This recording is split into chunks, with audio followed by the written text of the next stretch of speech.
Okay, so this is the Lucas 4-inch machine. One we're discussing selling as is. We'll just do a brief video for you here.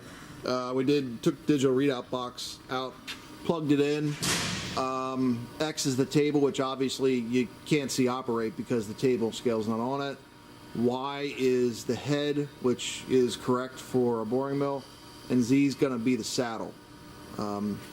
And we'll crank them here in a second so you can see them.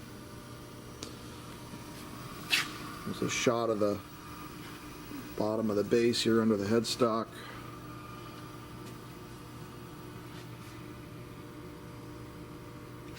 Okay, the 35,500 pounds, as I said, is just for the main machine. That doesn't include the table.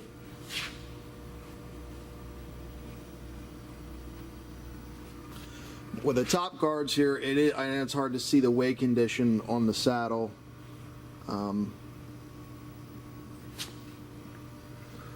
But hopefully the pictures I sent you gave you a better idea anyways. The video is more for running condition.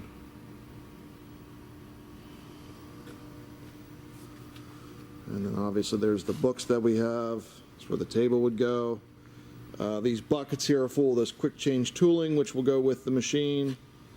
There's the scale for the digital readout head. I do not know why it is apart like that.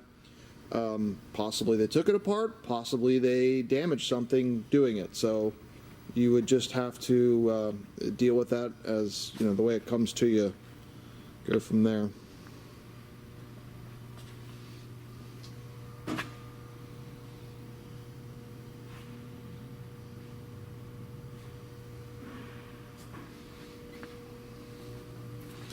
And as you saw, that's our writing, so we are running 220 volt.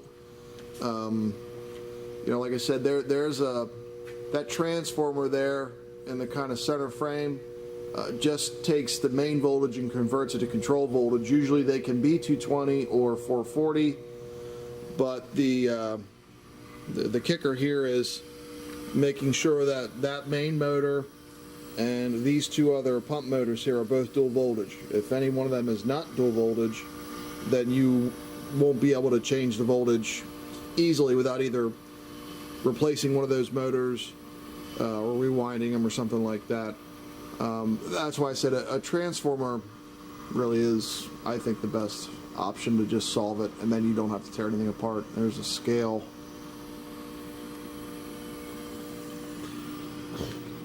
You want to just move the scales quick and all.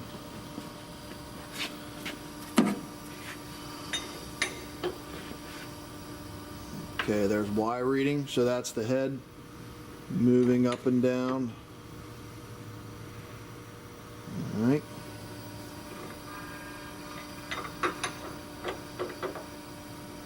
And that's the saddle. So we do have functional digital readout. We're gonna fire it up and go through some speeds here. What he's doing, he's holding the button in there, and the machine's not going to start till it gets the correct amount of pressure. It takes, yeah, the one light that I'm pushing in will turn green. It'll turn green. It takes a minute or two. The first time we turned it on, it took a minute.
the other way.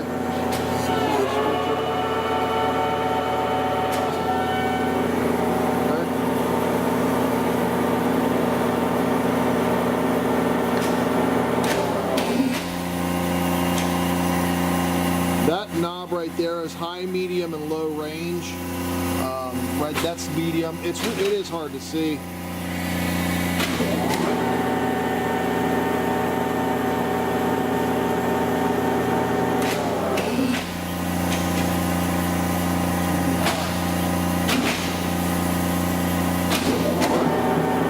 There's your high range there.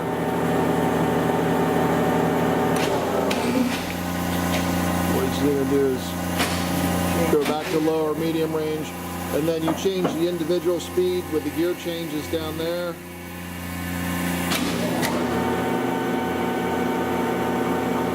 And then you'll have a high, medium, and low.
Okay. That's why it wasn't sitting back in.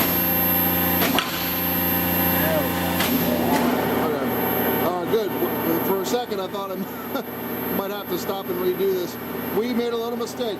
The three gear ranges on the pennant there are done via air, which we didn't have turned on.